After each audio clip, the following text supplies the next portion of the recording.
पद शुक्ल पक्ष गणेश चतुर्थी व्रत कथा। एक बार नैमिषारण्य तीर्थ में सौनक आदि 88,000 ऋषियों ने शास्त्रवेत्ता सूत जी से पूछा, हे सूत जी महाराज, सभी कार्यों की निर्विघ्न समाप्ति किस प्रकार से हो?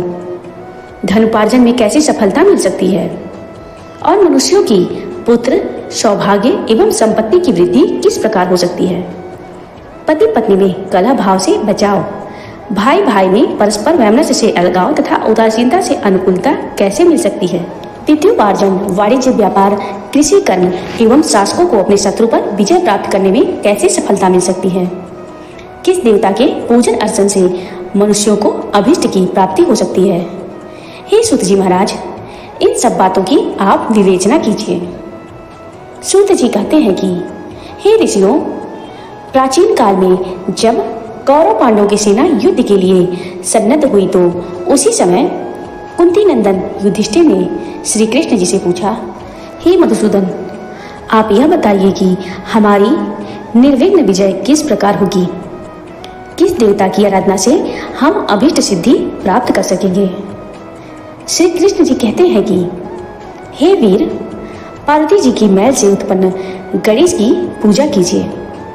उनकी पूजा से आप अपने राज्य को पा जाएंगे, यह निश्चित है। युधिष्ठिर ने प्रश्न किया कि हे देव, गणेश पूजन का क्या विधान है? किस तिथि को पूजा करने से वे सिद्धि देते हैं?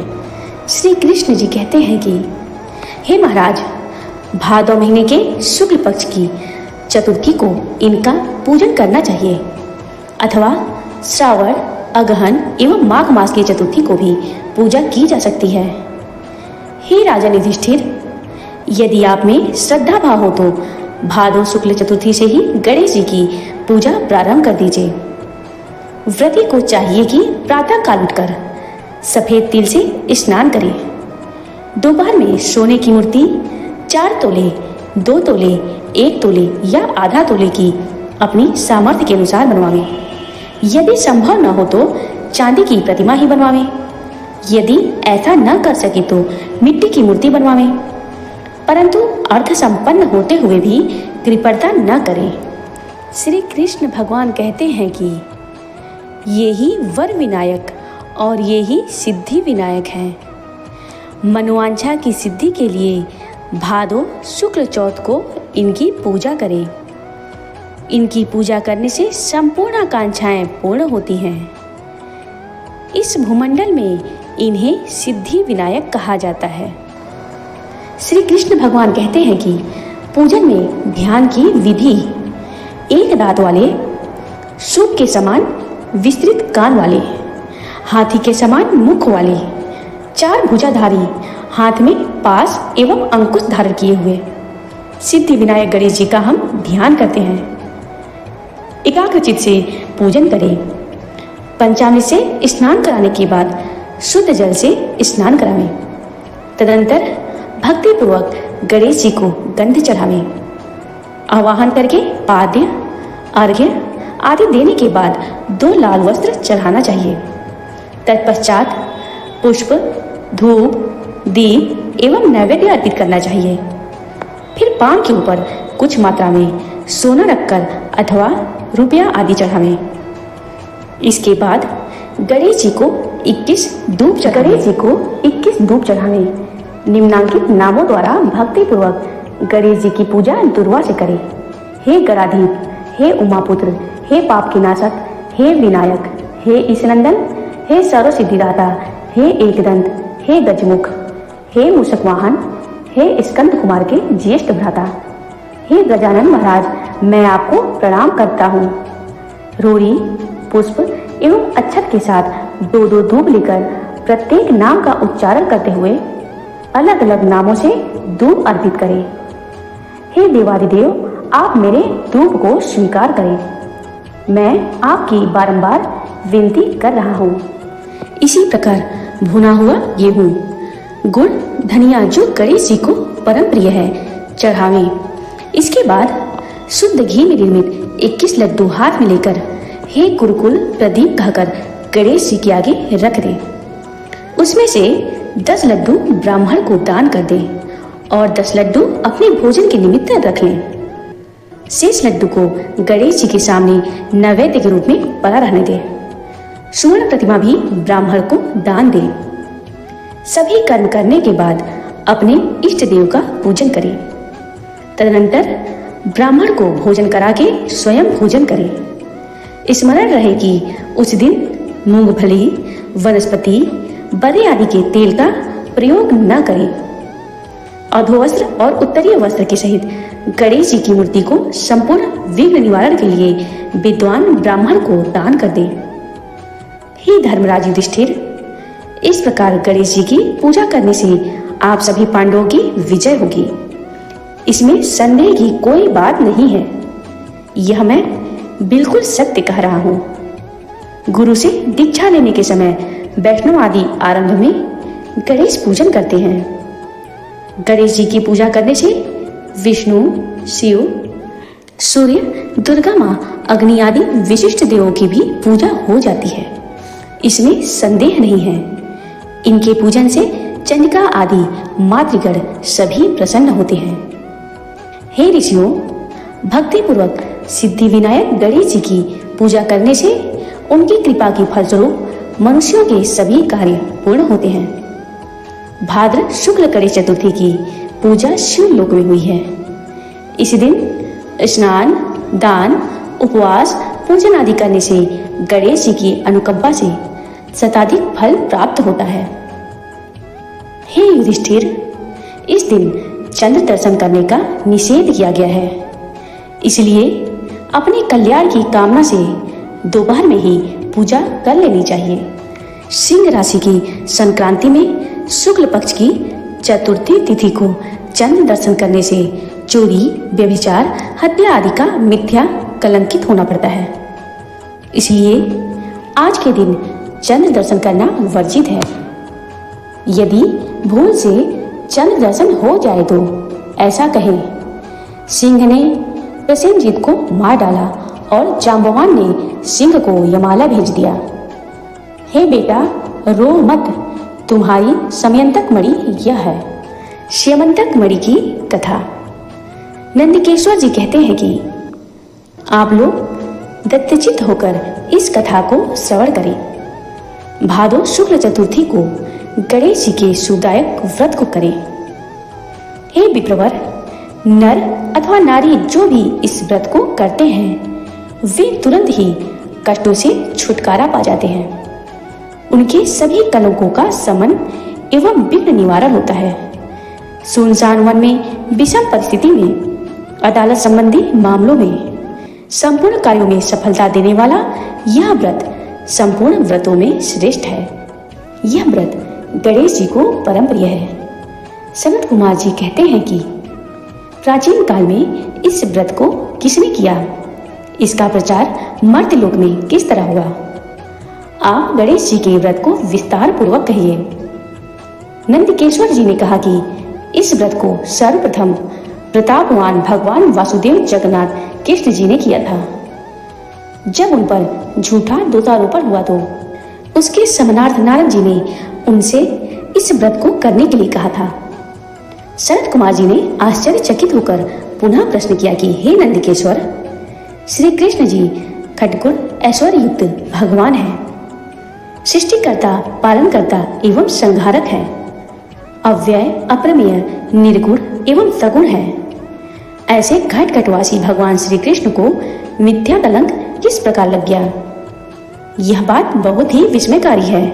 हे नंदिकेश्वर जी, आप इस उपाख्यान का वर्णन कीजिए।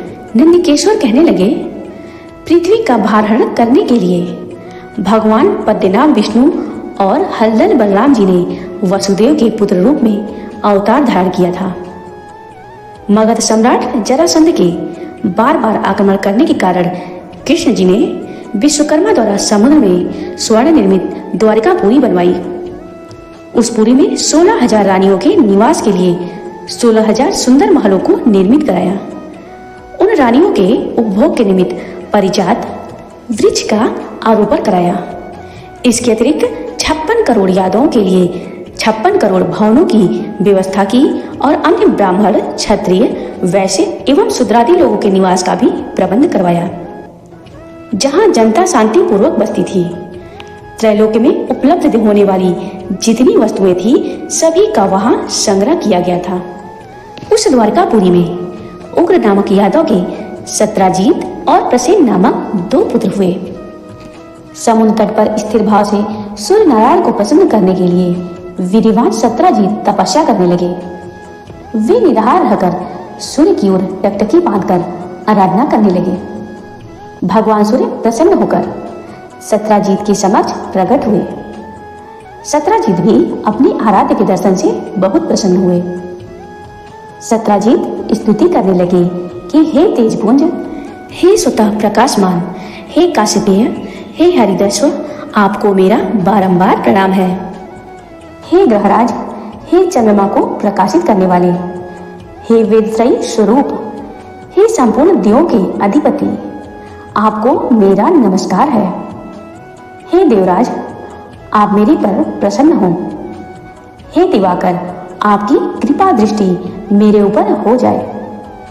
सत्राजीत की ऐसी स्तुति से भगवान सूर्य ने सत्राजीत से शांत, गंभीर एवं मधुर वाणी में कहा कि हम तुम्हारे ऊपर बहुत प्रसन्न हैं। तुम्हारी जो अभिलाषा हो वह मुझसे मांग लो। हे महाभाग्यशाली सत्राजीत, हम तुम्हारी आराधना से संतुष्ट हैं। अब तुम इस सुंदर रत्न को ले लो, यह देवों को भी अप्राप्य है।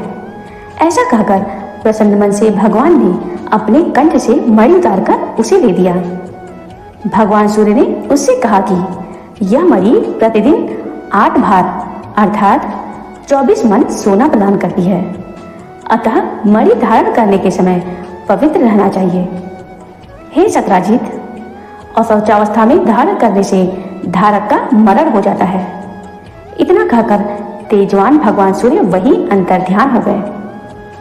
उस मणि को धारण करके सत्राजीत ऐसे सुशोभित हुए मानो वह सूर्य नारायण ही है। हे राजन, उनके द्वारिकापुरी में प्रवेश करने पर उनके तेज के कारण किसी को मालूम न हुआ कि कौन आ रहा है। उस कांतिमान मणि को कंठ में धारण किए हुए वह कृष्ण जी की द्वारिका में तुरंत ही चले आए। उस मणि की चमक से देखने वालों ने समझा कि साक्षात सूर्य भगवान ही आए हैं। जब लोगों ने समीप आकर स्पष्ट रूप से देखा तो उनकी समझ में आया कि यह सूर्य नहीं है, यह तो सत्राजीत है, जो कंठ में मणि धारण करने के कारण सुशोभित हो रहे हैं। सत्राजीत के कंठ में सीमंतक मणि देखकर भगवान कृष्ण का मन भी ललायित हो उठा, परंतु उन्होंने उसे लेने की चेष्टा नहीं की। इधर सत्राजीत के मन में संदेह उत्पन्न हो गया कि कहीं कृष्ण जी मुझसे यह मणि मांग न ले। इस भय से उसने उस मणि को अपने भाई प्रसेनजीत को दे दिया। साथ ही उसे पवित्र रहकर पहनने के लिए सावधान भी कर दिया। एक समय की बात है कि प्रसेनजीत उस मणि को पहने हुए ही श्री कृष्ण जी के साथ वन में आखेट के लिए गए। अकेले होने के कारण अश्वारूढ़ प्रसेनजीत को एक सिंह ने मार डाला। उस सिंह को रथ में लेकर जाते देखकर जाम्बवान ने सिंह को ही मार डाला। जाम्बवान ने उस मणि को गुफा में लाकर अपने बेटे को दे दिया। इधर श्री कृष्ण जी अपने सहयोगी शिकारियों के साथ द्वारिका में लौट आए। समस्त द्वारिका वासियों ने अकेले कृष्ण को आया देखकर ऐसा अनुमान लगाया कि मणि के लोभ में श्री कृष्ण ने प्रसेनजीत की हत्या कर डाली है। ऐसा कौन सा धर्म है जो लोभी के लिए करणीय न हो। लोभी तो अपने गुरुजनों का भी वध कर डालता है। इसी प्रकार की चर्चा सब लोग करने लगे। झूठे दोषारोपण से श्री कृष्ण जी के मन में बहुत ही संताप हुआ और वे बिना किसी से कुछ कहे कुछ सुने लोगों को साथ लेकर नगर से बाहर चले गए। वन में जाकर श्री कृष्ण ने देखा कि एक स्थान पर प्रसेनजीत सिंह द्वारा मृत होकर पड़े हैं। सवारी के साथ प्रसेनजीत के पद चिन्हों के सहारे वहां गए जहां ऋक्ष ने सिंह को मारा था। रक्त बिंदु के आधार पर श्री कृष्ण उसकी गुफा में घुस गए। ऋक्षराज की गुफा बहुत ही भयंकर थी और उसमें गहन अंधेरा था, अतः प्रजाजनों को गुफा द्वार पर छोड़कर भगवान कृष्ण अकेले ही उसमें प्रविष्ट हो गए। अपने तेज से अहंकार का निवारण करते हुए भगवान उस गुफा में 400 कोस तक चले गए। वहां पहुंचने पर उन्होंने रमणीक स्थान पर एक महल को देखा। वहां पर जांबवान का पुत्र सुंदर पालने में झूल रहा था और पालने में मणिरत्न लटक रहे थे। बालक के उस खिलौना स्वरूप मणि को लेने के लिए भगवान श्री कृष्ण उसके निकट खड़े हो गए। रूप लावण्य से पूर्ण कमल नयनी किशोरी उस पालने को झुला रही थी। वह मंद मुस्कान भी बिखेर रही थी। ऐसी नौ युवती बाला को देखकर श्री कृष्ण जी विस्मित हो गए। वह कमल मुखी बाला धीरे धीरे कह रही थी, लाडले तुम क्यों रो रहे हो? देखो, प्रसेनजीत को सिंह ने मार डाला और सिंह को हमारे पिताजी ने मारकर यह सीमंतक मणि तुझे खेलने के लिए ला दी है। कमलनयन भगवान कृष्ण को देखकर वह बाला कामातुर होकर धीरे धीरे प्यार भरी बात कहने लगी कि मेरे पिता की दृष्टि पड़ने से पहले आप यहाँ से चले जाइए। यह सुनकर प्रतापवान श्री कृष्ण जी हंसकर अपना 5 जन्य शंख बजाने लगे। उस शंखनाद से ऋक्षराज घबरा कर उठ बैठा और उनके पास चला आया। फलस्वरूप भगवान कृष्ण और जांबवान में परस्पर तुमुल युद्ध होने लगा। इस दृश्य से सभी नारियां चित्कार करने लगी और गुफा के नागरिक आश्चर्य पड़ गए। उधर गुफा द्वार पर कृष्ण की प्रतीक्षा कर रहे पुरजन उन्हें मृत समझकर 7वें दिन द्वारिका लौट गए। वहां पहुंचकर उन लोगों ने उनके मृतक कर्म कर डाला। इधर गुफा के अंदर भगवान कृष्ण और ऋक्षराज में 21 दिनों तक लगातार मल्ल युद्ध होता रहा। भगवान कृष्ण ने ऋक्षराज के युद्धोन्माद को छीड़ कर दिया। त्रेता युग की बातों का स्मरण कर जांबवान ने भगवान को पहचान लिया। जांबवान कहने लगे कि मैं सभी देवों, दैत्यों, यक्षों, नागों, गंधर्वों, पिशाचों और मरुदगणों से अपराजय हूँ। वे लोग मेरे पराक्रम के समक्ष नहीं टिक सकते। हे देवारी देव, आपने मेरे पर विजय पाई है। इससे आपका देवारीपति होना निश्चित है। मैं समझ गया कि आप में भगवान विष्णु का तेज है।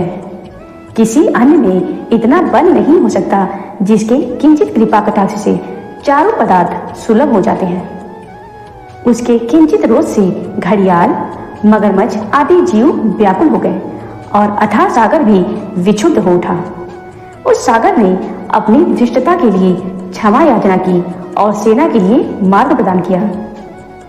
आपने सेतु बांधकर अपने यश को उज्जवल किया और सैन्य दल के साथ लंका पर आक्रमण करके राक्षसों का आपने बाणों द्वारा सिर छेदन किया। आप त्रेता युग के वही धनुर्धारी श्री राम हैं। हे महाराज, जब जांबवान ने पहचान लिया तो उन्हें देवकी नंदन श्री कृष्ण जी कहने लगे। भगवान कृष्ण ऋक्षराज के मस्तक पर अपना कल्याणकारी हाथ फेरते हुए उससे प्रेम पूर्वक कहने लगे, हे ऋक्षराज, इस मणि के कारण मुझे झूठा कलंक लगा है। उसी कलंक के निवारणार्थ मणि प्राप्त करने के लिए मैं तुम्हारी गुफा में आया हूँ।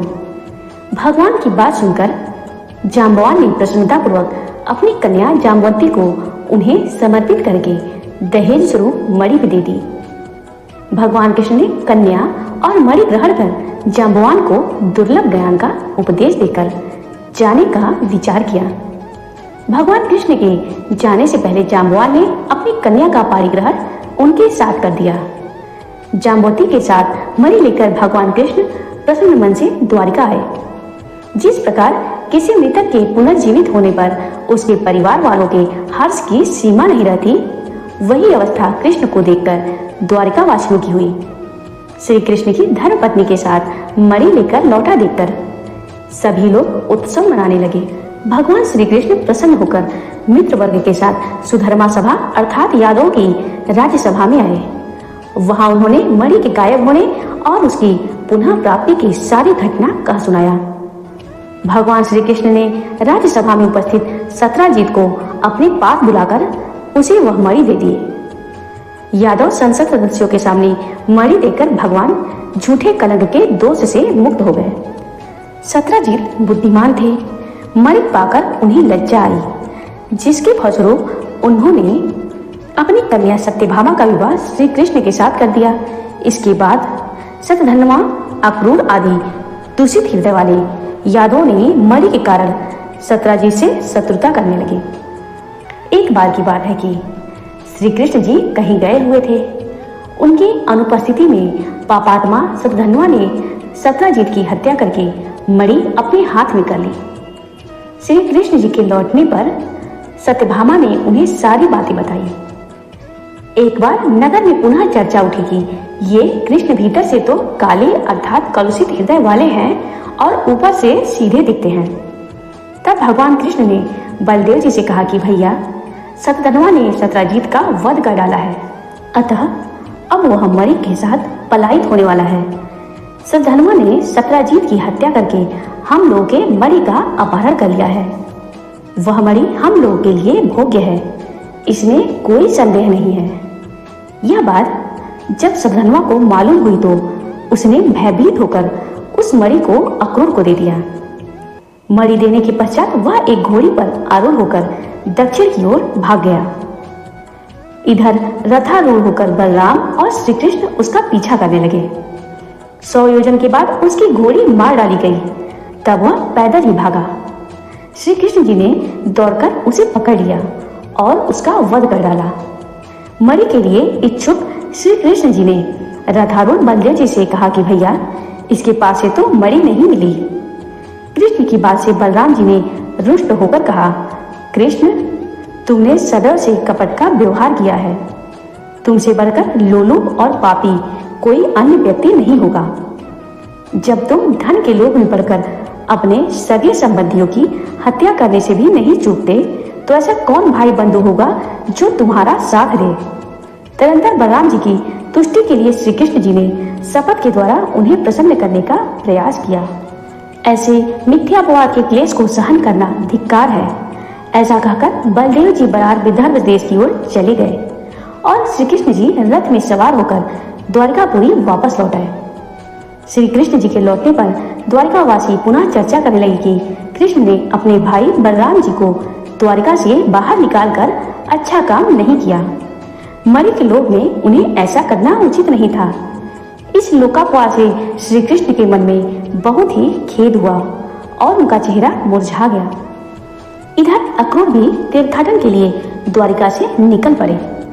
उन्होंने काशीपुरी में आकर यज्ञपति भगवान के लिए विष्णु योग किया। अक्रूर ने उस मणि द्वारा दैनिक स्वर्ण प्राप्ति के द्वारा सभी लोगों को दक्षिणा देकर संतुष्ट किया। नगर में विभिन्न देवों के मंदिरों का निर्माण कराया। सूर्य द्वारा प्रदत्त उस मणि को सदैव अक्रूर पवित्रता के साथ धारण करते थे। फलस्वरूप वे जहां भी रहते वहां न तो कभी अकाल ही पड़ता था और न व्याधि जनित किसी रोग का ही प्रकोप होता था। भगवान श्री कृष्ण सर्वज्ञ थे। वे सभी बातों को जानते थे। मनुष्य देहधारी होने के कारण लोकाचार के लिए मायाविष्टता में अपनी अज्ञानता प्रकट करते थे। देखो तो मणि के कारण भाई बलराम जी से विरोध हुआ। बार बार तरह तरह के अभियोग लगते रहे। अतः इतना कलंक कहां तक सहा जाए। कृष्ण जी के इस चिंतातुर अवस्था में वहां पर नारद जी आ पहुंचे। भगवान द्वारा अभ्यर्थित होकर आसन पर सुखपूर्वक बैठकर मुनि कहने लगे, हे भगवान, आप खिन्न क्यों दिखाई पड़ रहे हैं? आप किस चिंता में पड़े हुए हैं? हे प्रभु केशव, आप संपूर्ण वृत्तांत मुझसे कहें। श्री कृष्ण जी ने कहा कि हे देवर्षि नारद, मुझे बार बार अकारण कलंक लग रहा है। इस कारण मुझे अत्यंत पश्चाताप है। मैं आपकी शरण में हूँ, आप मुझे चिंता रहित कीजिए। नारद जी ने कहा कि हे देव, आप पर लगने वाले कलंक का कारण मैं जानता हूँ। आपने भादो सुदी चतुर्थी को चंद्र दर्शन किया है, इसीलिए आपको बार बार कलंकित होना पड़ रहा है।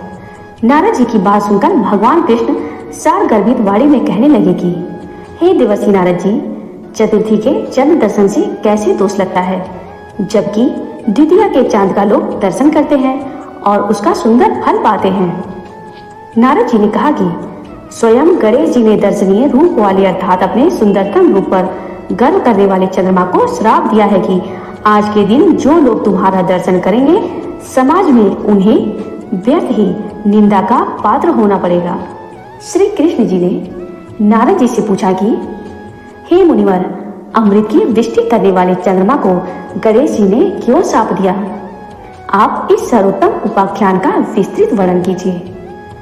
नारद जी ने उत्तर दिया कि प्राचीन काल में ब्रह्मा, विष्णु और शिव ने मिलकर गणेश जी को अष्टसिद्धि तथा नवनिधि को पत्नी स्वरूप प्रदान किया।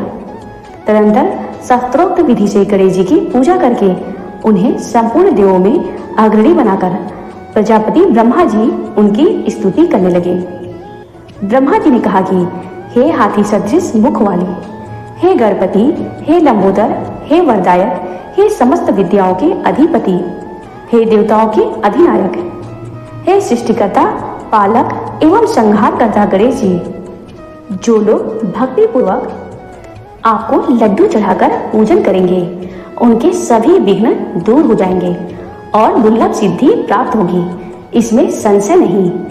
जो देवता या दानव आपकी पूजा किए बिना सफलता की कामना करते हैं उन्हें अरबों कल्प तक भी सिद्धि नहीं मिलती। हे गणाध्यक्ष, आपके कृपा कटाक्ष के बल पर सदा विष्णु पालन करते हैं तथा शिव जी संहार करते हैं। ऐसी स्थिति में मेरी सामर्थ्य नहीं है कि जो मैं आपकी स्तुति कर सकूं। ब्रह्मा जी के मुख से ऐसी स्तुति सुनकर गणेश जी ने विश्व के अधिपति ब्रह्मा जी से प्रेम पूर्वक कहा। गणेश जी ने कहा कि हे सृष्टि के रचयिता ब्रह्मा जी, मैं आपकी भक्तिपूर्ण निश्चल स्तुति से अत्यंत प्रसन्न हूँ। आपकी जो इच्छा हो मुझसे वर के रूप में मांग लीजिए, मैं उसे पूर्ण करूंगा। ब्रह्मा जी ने कहा कि हे प्रभु, सृष्टि के रचना काल में मुझे किसी प्रकार की बाधा न हो। यह सुनकर गणेश जी ने प्रसन्न मन से मुस्कुराते हुए कहा, ऐसा ही होगा, अर्थात आपका कार्य निर्विघ्न रूप से चलता रहेगा। ब्रह्मा जी अभीष्ट वरदान पाकर अपने लोक को चले गए। इधर स्वेच्छा से भ्रमण करने वाले गणेश जी सत्यलोक से चलकर अपना अद्वितीय स्वरूप धारण किए। आकाश मार्ग से चंद्रलोक में जा पहुंचे। रूपशाली चंद्रमा ने गणेश जी को ऐसे हास्य योग स्वरूप को देखा जिसमें उनका लंबा सूंड, सूप के समान कान, लंबे दांत, भारी भरकम तोदीला पेट और चूहे के वाहन पर आसीन है।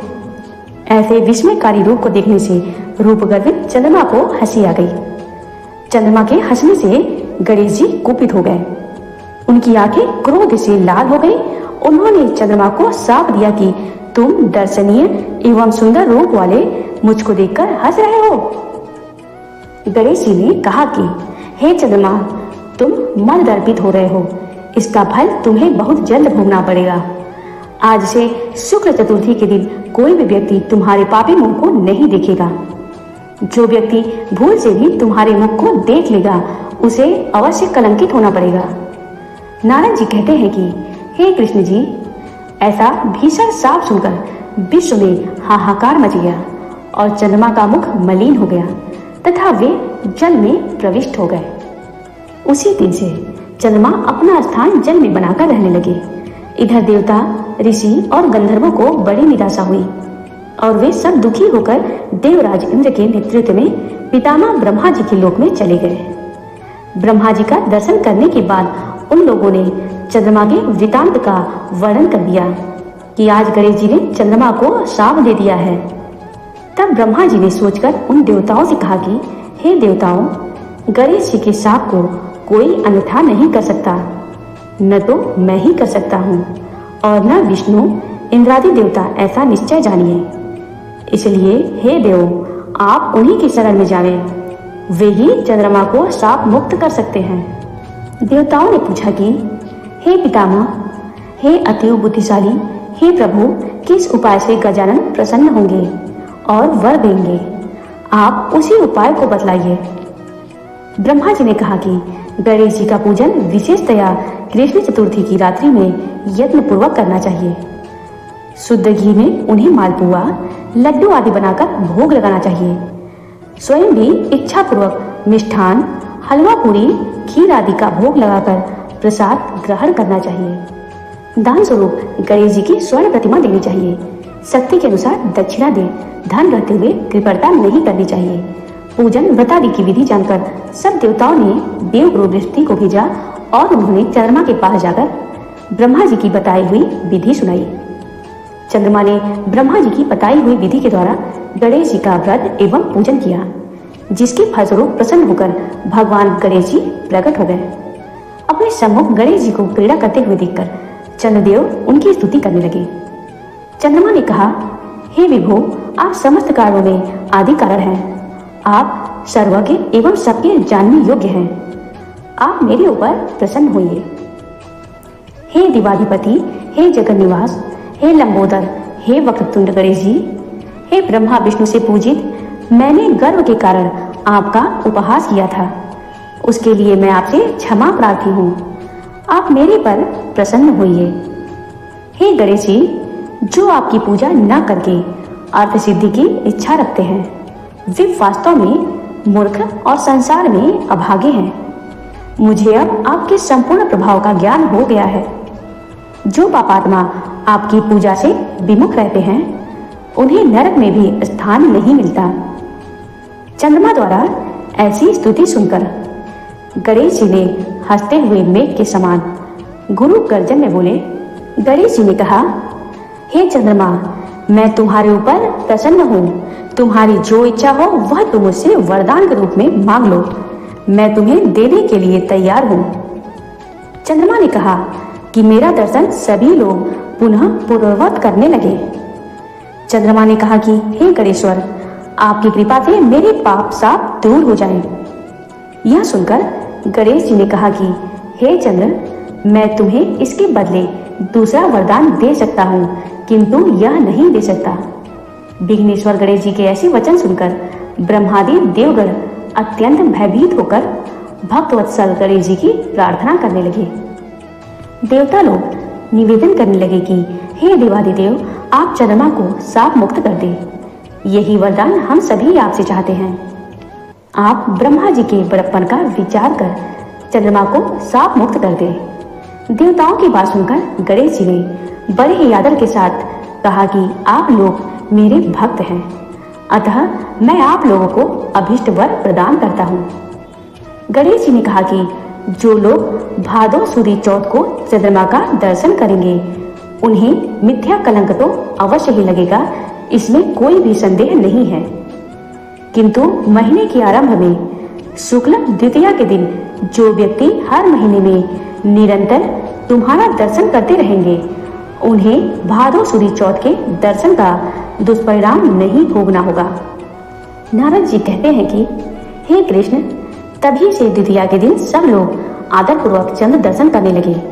स्वयं गणेश जी ने द्वितीया के चंद्र दर्शन की महत्ता का वर्णन किया है, किंतु दूज के चंद्रमा का दर्शन करने वाले जो पापात्मा भाद्र शुक्ल चतुर्थी को तुम्हारा दर्शन करेंगे, उन्हें 1 वर्ष के भीतर ही मिथ्या कलंक का भागी होना पड़ेगा।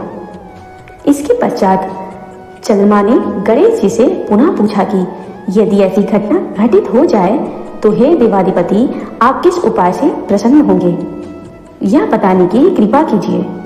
श्री गणेश जी ने कहा कि कृष्ण पक्ष की प्रत्येक चतुर्थी को जो लोग लड्डू आदि भोग लगाकर मेरा पूजन करेंगे और विधि पूर्वक रोहिणी के साथ तुम्हारी पूजा करेंगे, जो लोग मेरी स्वर्ण प्रतिमा का पूजन करके कथा श्रवण करेंगे एवं ब्राह्मण भोजन कराकर उन्हें दान देंगे, तो मैं सदैव उनके कष्टों का निवारण करता रहूंगा।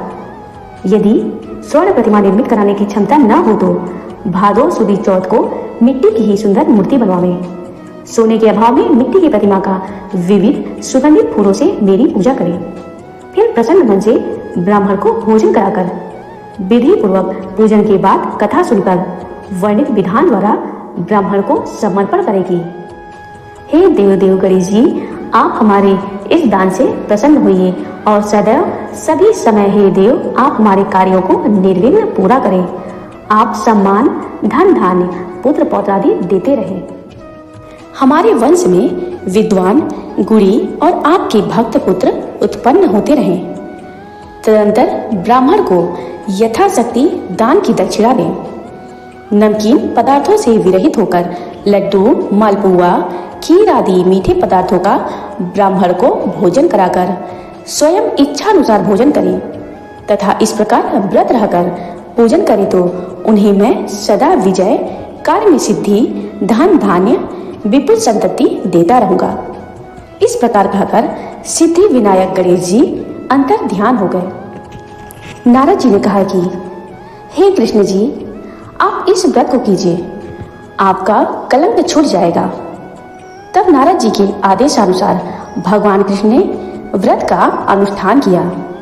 इस व्रत के करने से श्री कृष्ण जी कलंक से मुक्त हो गए।